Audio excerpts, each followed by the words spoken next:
Dark Knight's Metal #5. Scott Snyder writing, Greg Capullo on the art. The fairly delayed issue. Yeah. Well, let's talk about our boy John Jones, because I think he's the headline coming out of this book. Yeah. I got to that page and I was like, oh, Pete's going to be pleased. Pleased indeed.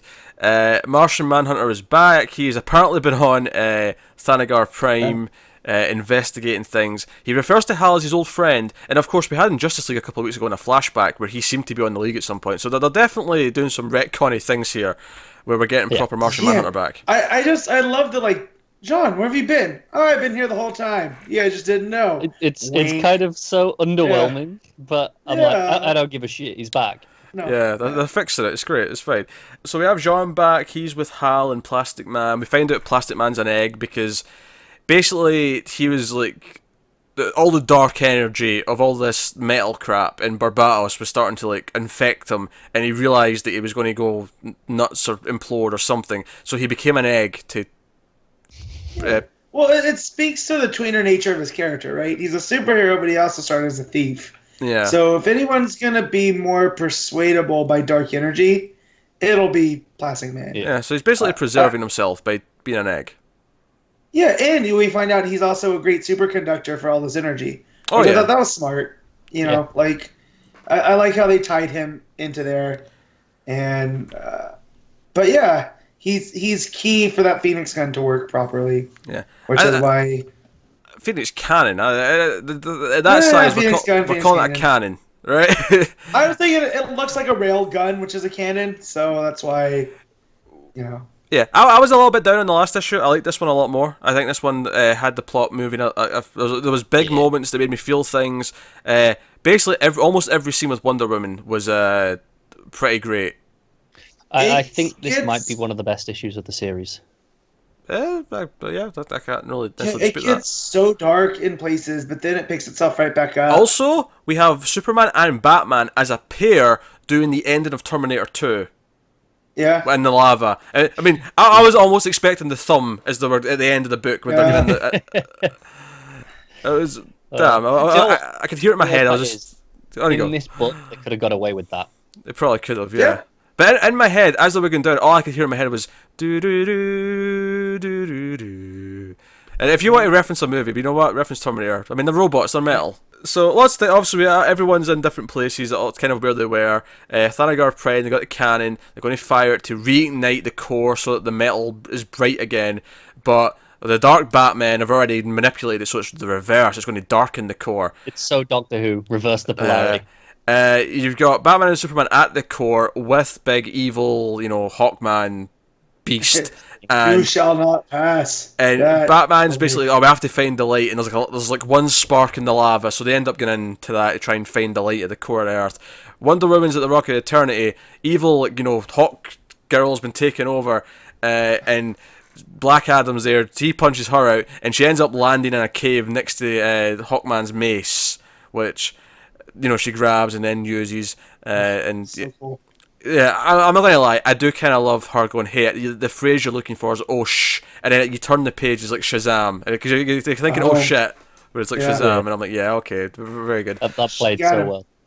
Also, it's again going back to Wonder Woman being like probably my highlight of the issue is her like punching Kendra with the lasso to make her remember what the truth and who she really is. Yeah, that was a moment. I loved that. And at the end, they jump into the portal at the Rock of Eternity, which takes them to where Barbatos is. And because he's like let out his cry, and we were kind of wondering this like a while ago, we were thinking, are we going to see like evil versions of the other characters? And sure enough, we get Cheetah Wonder Woman, and then like a whole army of various other versions that you can't really make out a lot of them because they're all quite small. But since the dragon left, there's no one consuming these dark multiverses. Yeah. Right. So I imagine Barbatos plucking them like he did the Dark Batman. And man, there's the scene with the Two-Face. He's got two heads. Yeah, he's literally got two heads. Yeah. Yeah. And he's talking about sawing the kids in half. And I was just like, damn, Snyder, let's pump the brakes, man. Dark as shit. And even just that final rally where she's like, scream Kendra, because Kendra like, comes back round and like, we're going to fight, even though it feels hopeless, because we know Batman and Superman are going to try and reignite the light at the core of the universe, but she's like, you know what? Even if we go down here, let's go down swinging and never stop crying. It's a war cry, it's a battle cry, it's not a scream. I love the parallel and the mirror to the start of the issue where it's a scream, and at the start you've got him talking about a time to wail. Because Kendra almost says there's no hope, and then she stops herself and goes, "Sorry, no, there is hope." But that's what we're about. We're heroes, goddammit. We make sure there's hope. So you get that almost Dark Knight Returns-esque, panel with the lightning and Wonder Woman's still got the mace. She's got the mace. By the way, I actually looked up a mace, right? Because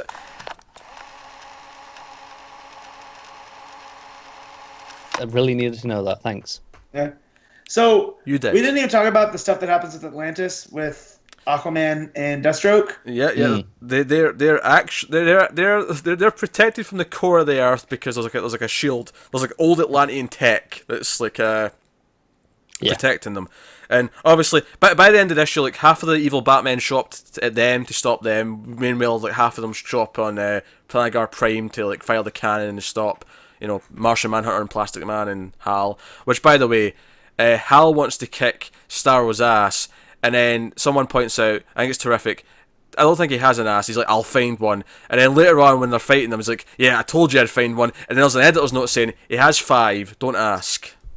Yeah. That editor's note cracked me up. Yeah, that's pretty good. There's been a few funny editor's notes in this one. Remember the one where it was like, something happened in a previous issue, and then in the editor's note just said, the editor's like, what did this happen in, Scott and Greg? And then there's a second one that just has like a little devil's horns, just like, nah, it didn't happen. Just go with it. Yeah. So they've been fun on this. They've been good. But yeah, I like the Atlantean stuff with the machine at the center, and then that plays in with the Phoenix cannon. That's what's responsible for it being lifted. So it shows like these ancient cultures knew the significance of Earth, and like we got to keep something from this happening, which kind of weirdly tied into the Justice League movie, which was one of the things I liked. There was like the New Gods had tried to take over, but the Coalition had stopped them. And I like when they do that stuff in the DC mythos. So. Actually, I mentioned the Batman Who Laughs kind of like, this is kind of the first time he's properly been in the main book. Obviously, we've seen a lot of him in the tie-ins and the minis and whatnot. But his entrance, actually, because it's right after Wonder Woman like smacks Black Adam with the mace, and she's like, oh, I can get used to this. We just see like her tiara like come flying off, and then you see in the next page, he shot her with a machine gun. Yeah. With bullets made out of like 8th metal, which is it even says, if you've got an invisible jet on this Earth, that's it's the same that's stuff what it's that's made out of. Yeah. I like that. That was a nice touch. But no, I just thought it was a really dark entrance. It gave him presence. Oh, it did. Yeah. Yeah, he gunned Wonder Woman down, and it made it look so easy as well. I think one of my favorite pages is when the cannon is fired.